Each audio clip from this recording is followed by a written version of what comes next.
महानायक सम्मान्य कर्नल किरोड़ी सिंह बैंसला की मूर्ति का अनावरण का अवसर पर मैं सबसे पहले श्रद्धांजलि अर्पित करूंगा और नमन करना चाहूंगा इस धरती को जहां पर कर्नल जैसे व्यक्तित्व का जन्म हुआ और उनको सच्चे श्रद्धांजलि जाए।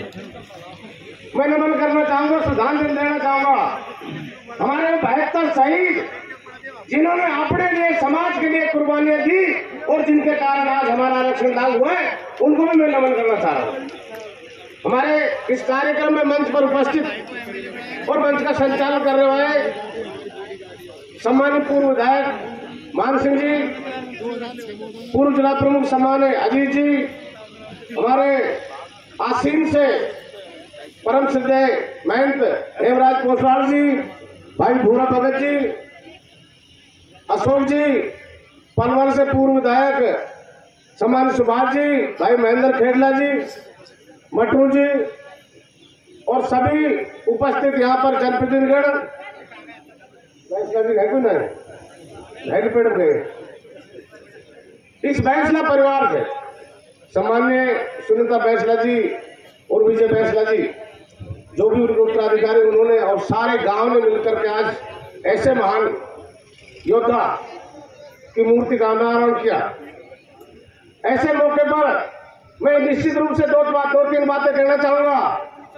आजादी के बाद अगर कोई आंदोलन हुआ है इस भारत की धरती पर तो ऐतिहासिक आंदोलन हुआ है जिसका नाम है गुर्जर आंदोलन।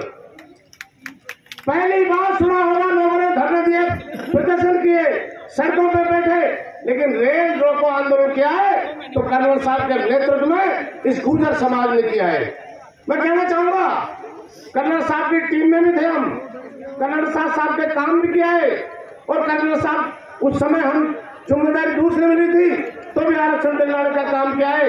मैं ये कहना चाहता हूँ कर्नल साहब ने, चाहे सरकारें कोई भी हो, चाहे सरकारें किसी की भी हो, समाज के हक की लड़ाई की बात आती थी तो समाज को नहीं झुकने दिया और खुद को नहीं झुके, सरकारों से मजबूर करके इस गुर्जर समाज की मांग को आपके बलबूते पर लागू कराया। उस कर्नल किरोड़ी सिंह बैंसला। बहुत सारे लोग पार्टियों में गलत राजनीति में पड़ जाते हैं और अपनी आवाज दबा देते हैं।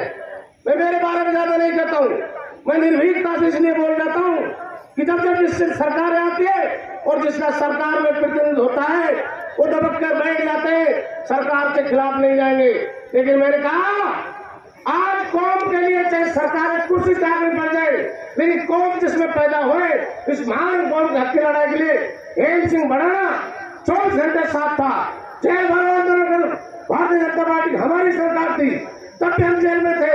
सरकार के अंदर मांग नहीं मानी तो निलंबन भी किया हमारा, निलंबन से 5 साल में लेकर तो विधायक दल की आवश्यकता नहीं है, आवश्यकता है इस पिछड़ी हुई इस कौम की जो पहाड़ों में रहती है, जो जंगलों में रहती है, जो सेना से मुकाबला करके बॉर्डर पर लड़ती है, उस कौम की बात लड़ाई जहां बात आती है। आज कहते हैं साहब वीर क्यों लगाते हैं गुर्जर आरक्षण ने ये मान कर दिया, ये साबित कर दिया वीर बहादुर कौम है। एक भी गुर्जर ने पीठ में गोली नहीं खाई, सबने सीने में गोली खाई है। पीलीपुरा हुआ, पाटन हुआ, सिकंदरा हुआ, जब पुलिस ने गोली चलाने का काम की तो इस मेरे कौम के बहादुर शहीदों ने उनकी रिवाल्वर खींचकर उनका मुकाबला करने का काम किया। आज ये काम किया कर्नल किरोड़ी सिंह बैंसला की अगुवाई हुआ है। सेनापति एक होता है और सेना नायक एक ही होता है। मैं धन्यवाद देना चाहता हूँ आप इस कौम को, जिस कौम ने जब भी बैंसला की आवाज दी, जब भी आरक्षण की बात आई, जब भी लड़ाई लड़ने की बात आई, सब लोग कहते हैं आज तक किसी भी कौम ने मैं दूसरे को नहीं कह सकता हूँ 47 डिग्री टेम्परेचर के अंदर जो आज है, अब कहते हैं साहब गर्मी हो रही है, सारे जितने भी हमारे आंदोलन हुए वो मई महीने में हुए और 48 डिग्री टेम्परेचर के अंदर इस बहादुर कौम ने अपने हक की लड़ाई लड़ी।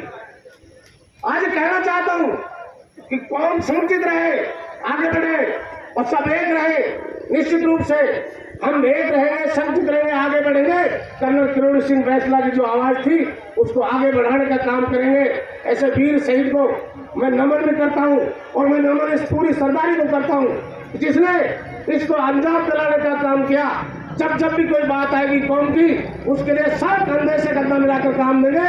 आप सब लोगों का इतनी बड़ी संख्या में आए, बहुत बहुत धन्यवाद तहे दिल से। वंदे महाराज की, देव महाराज की, भारत माता की, बहुत बहुत धन्यवाद। धन्यवाद माननीय मंत्री जी। मेरा आप सबसे अनुरोध